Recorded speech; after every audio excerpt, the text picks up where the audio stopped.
Hello, world. All right, so I'm gonna look a little fresher in a little bit, but there's some factors going on. It's been a long time. Fitness is a journey since I did this. It's been quite a while. Don't want to go here. Don't want to go here. This cold weather's got me. Okay, so I'm in Woodbridge, Virginia. I'm in Northern Virginia. The reason why I'm hopping on here, I have a lot of momentum in the last 12 hours, 20, we'll say 24 hours. And then, honestly, one of the loves of my life, Colton Ogden, and the Ogden family. There's a bee outside. It's 20 degrees. He's moving really slow. I kind of want to nurse him back to life.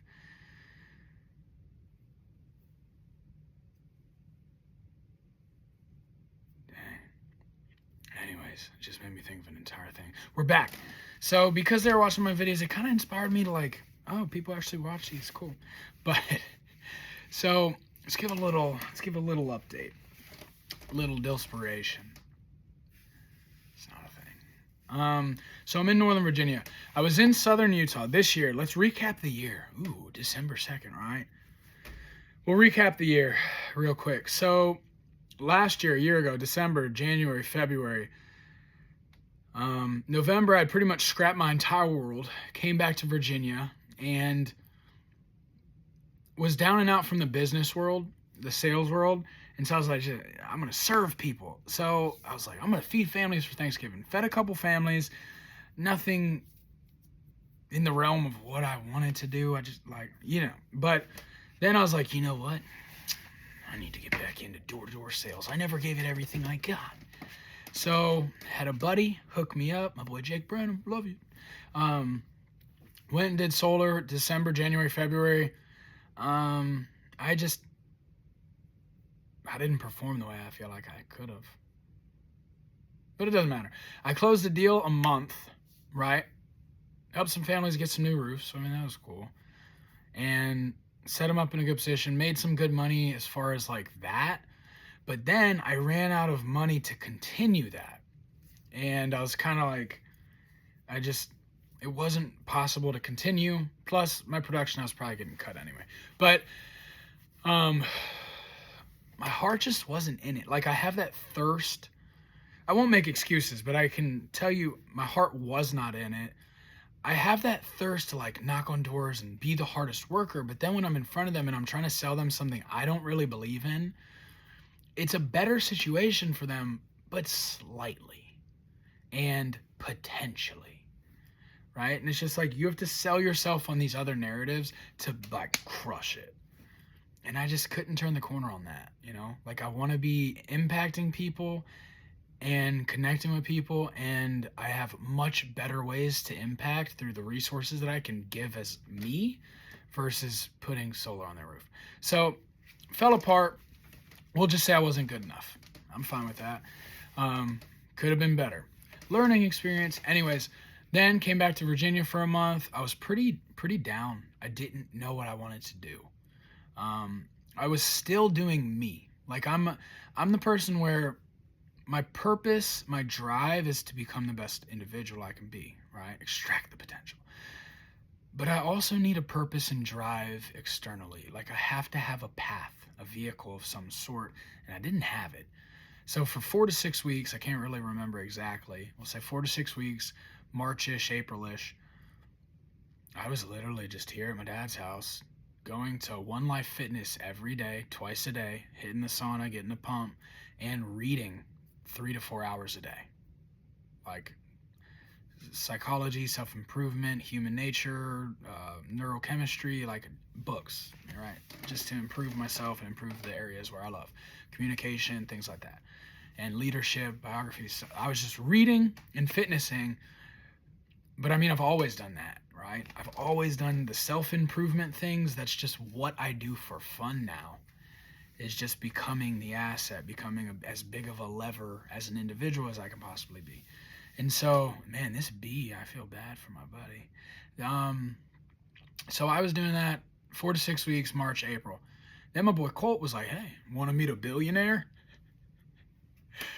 And so it began. The journey of 2024. So I hopped on a plane. He bought me a ticket, hopped on a plane to southern Utah. Went to like a 4-5 day retreat with this woman who was said to be a billionaire. Still not really sure if she was. Don't really care. We got to stay in a really nice house with people that I love, also people that I met that now I love. They're great. It was an incredible weekend, and I learned a lot about myself. And I left that weekend realizing, like, I need to be speaking. I need to be preaching and impacting and coaching and being a resource. It's who I am. It's what I desire to change your life. And so, what did I do? Oh, so I stayed in Utah. Colt has been incredible this year, as far as like helping me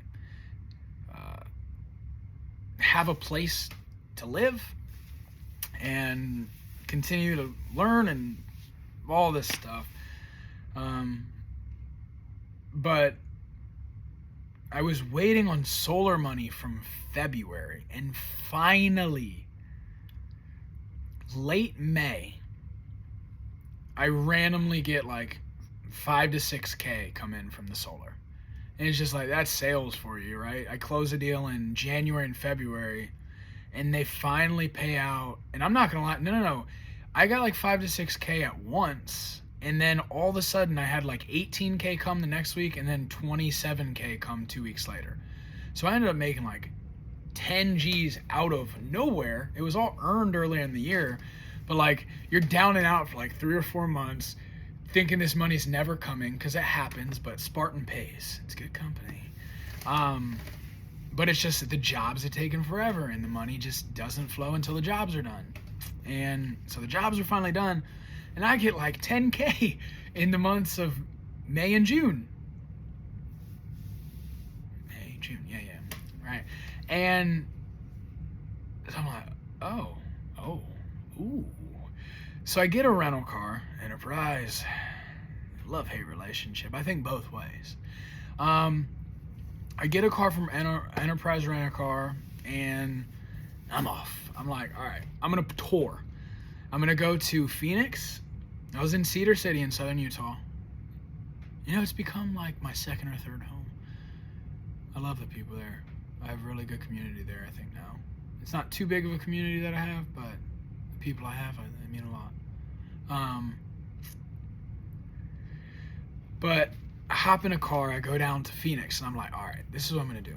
I'm going to find gyms, and I'm just going to preach. Not about religion, a little about faith. Faith and religion are not the same thing. They can be, but faith is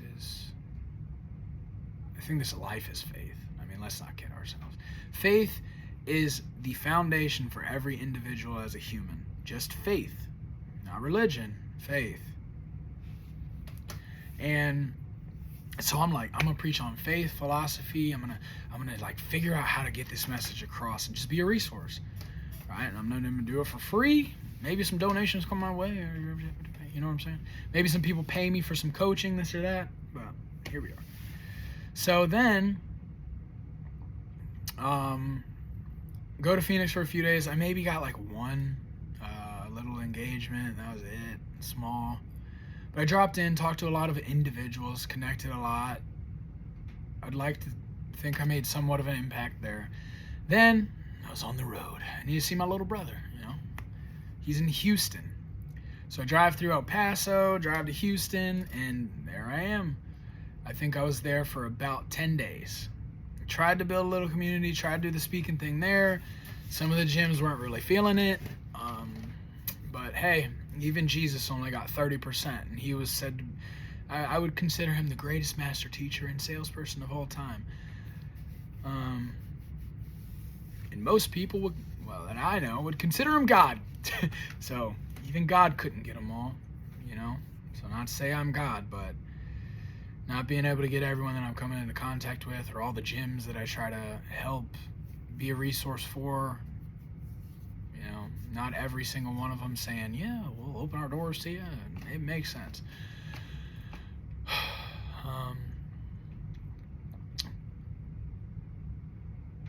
But the law of averages, and what I've realized is if you see 20, you'll get 2. About 10%.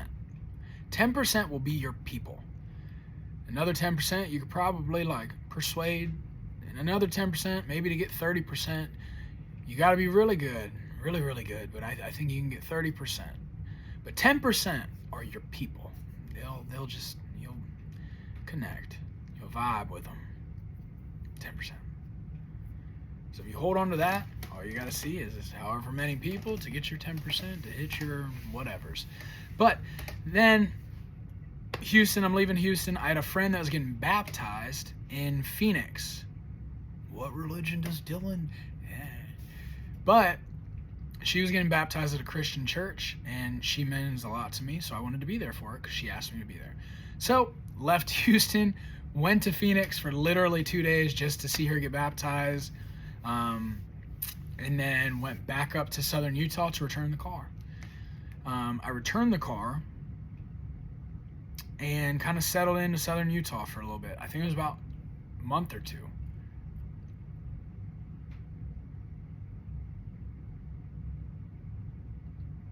About a month. Then Colt, my boy Smitty flew in. Colt and Smitty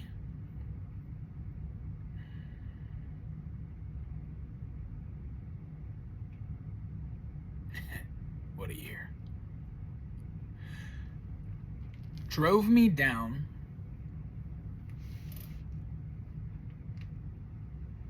to Phoenix. I still had about $1,200, $1,500. This could be so much better of a story, but it was a short recap. I didn't even mean to recap, but here we are. So they drive me down to Phoenix, and I'm like, I'm going to buy a gym. I didn't have money, right? I had $1,200-ish, I think. I might have even had less. Like they drove me down to Phoenix. Like, God bless my people, right? Who does that? Colt does that. But we drove down to Phoenix, and they dropped me. I was a little mad. I wanted them to linger more, but it's all right. I understand. So they wanted to get back on the road ASAP in the morning, so they dropped me at. We went to 3 Enterprise rental cars. On the third one, I finally was able to get in a car because I have an Arizona license, but my address on file with Enterprise was Cedar City, Utah base because I only have a debit card, so it's always tough for me to get into these cars, but I always find a way. Like I said, out of 3, I got 1. 33% sales. So I just knew. You see 10 Enterprise rental cars, one of them's going to put you in a car, but out of 3, one of them put me in a car. So that was cool. So I got a car. They headed back up north. I'm like, I'm going to buy a gym. I'm going to negotiate with the gym owner, see if someone's ready to get hit the bricks, hit the road, and negotiate paying them from the gym's monthly revenue, like a profit share model to buy them out of the gym, out of the business. Talked to 4 gyms. I had one where it was like, yes, we're going to do this. Kind of, maybe. I didn't get anything in writing. There was no contract in place. Homie was kind of just done with it all.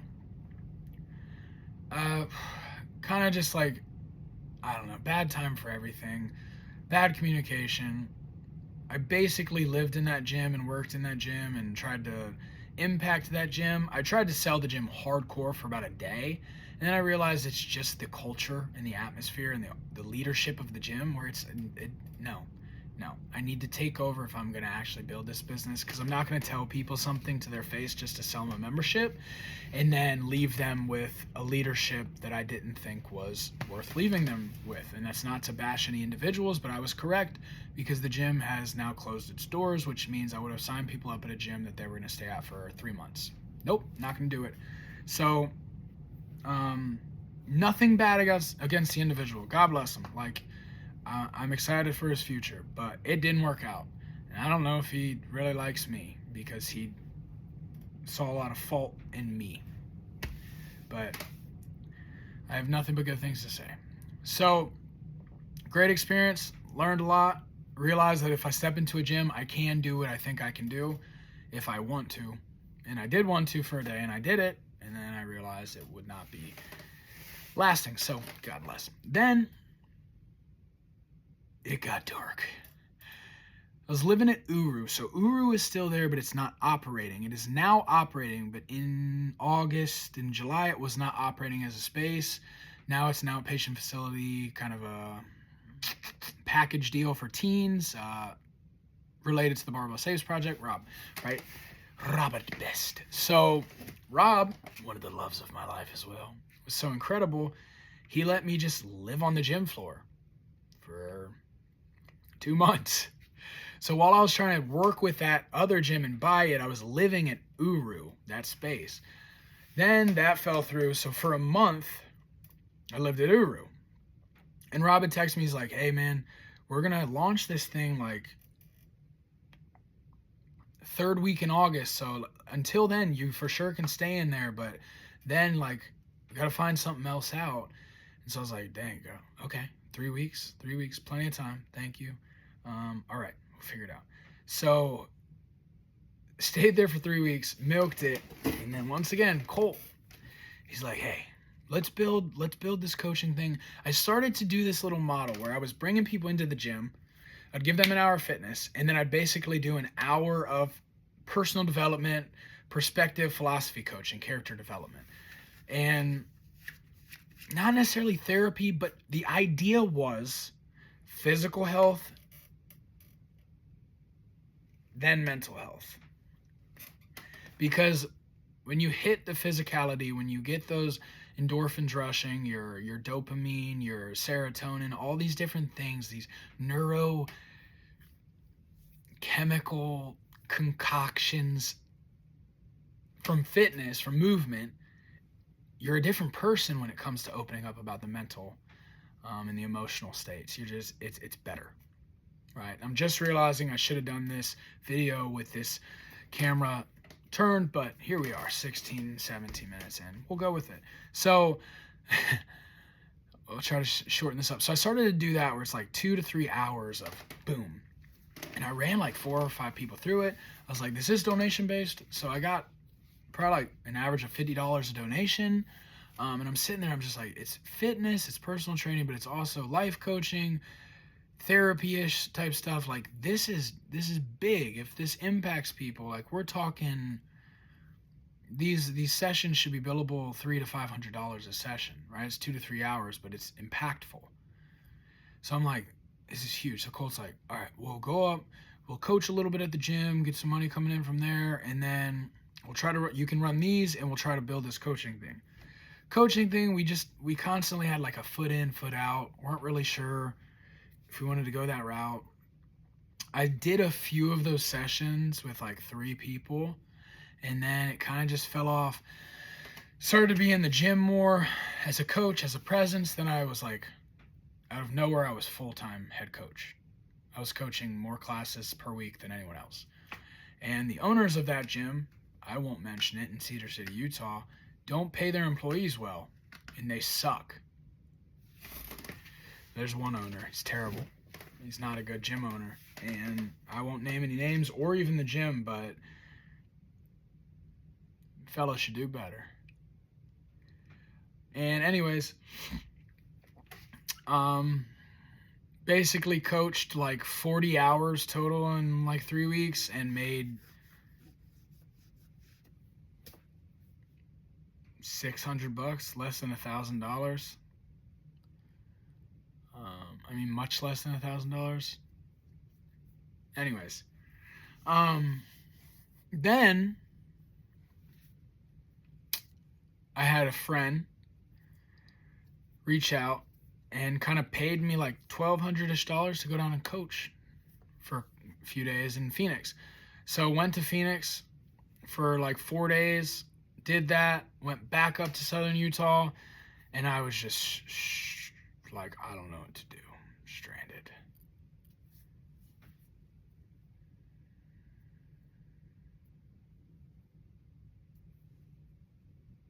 Then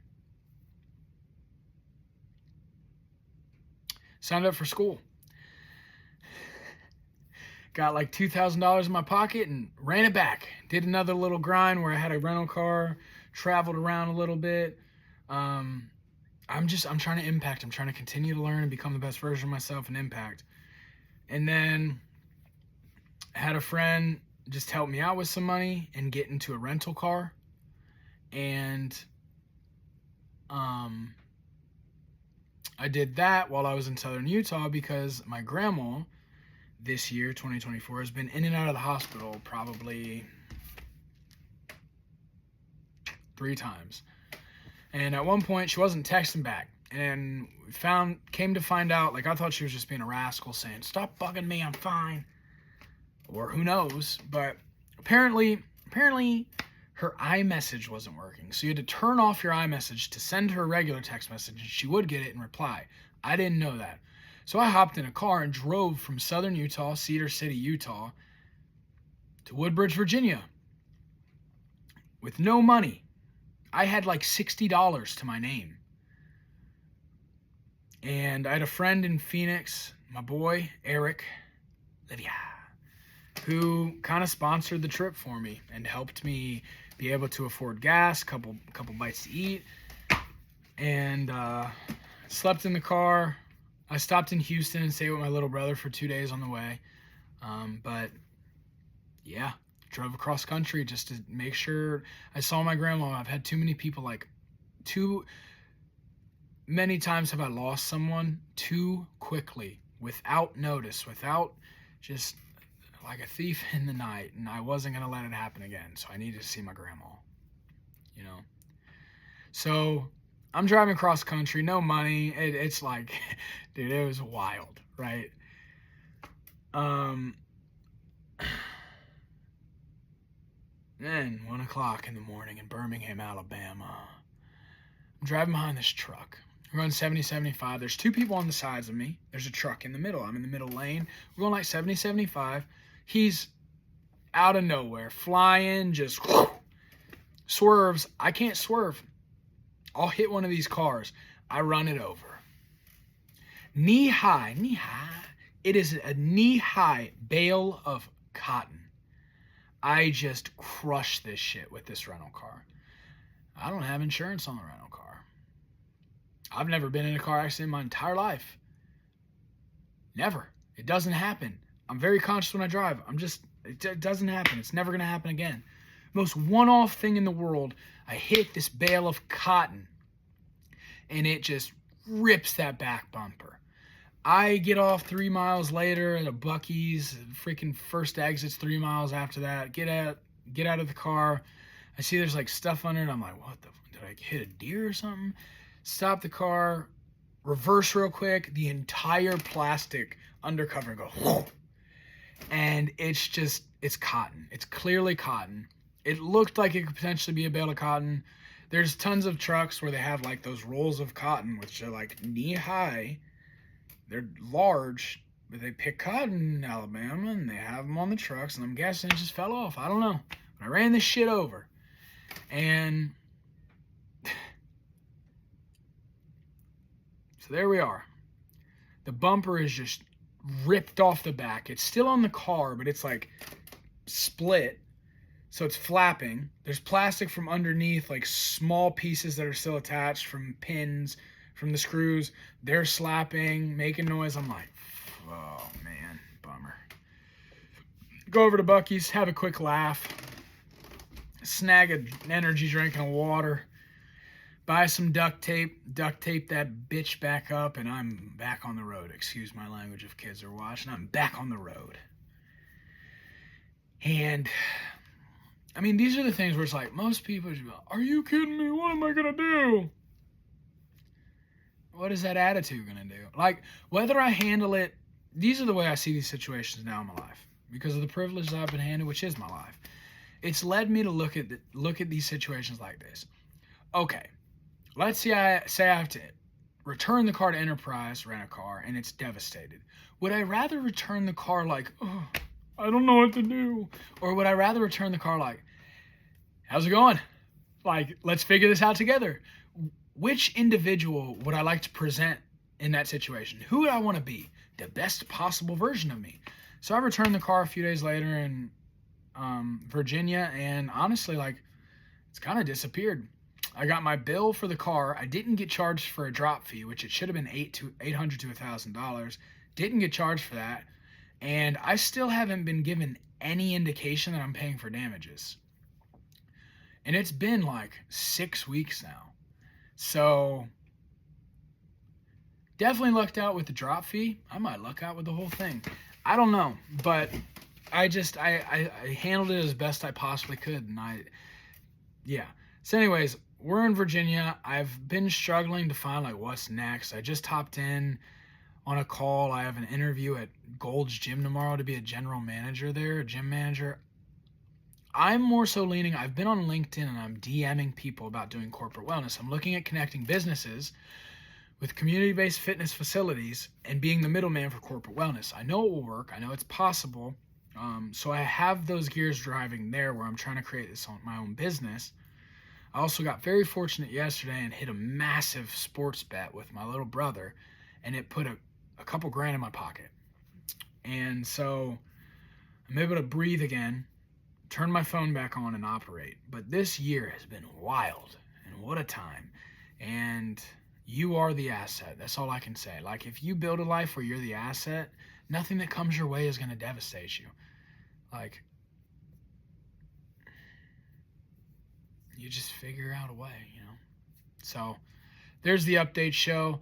Very long-winded. Honestly, I ran out of energy. I'm very hungry. I have coffee on an empty stomach, so my heart's... I'm ready to fitness in about 3 hours, but there we are.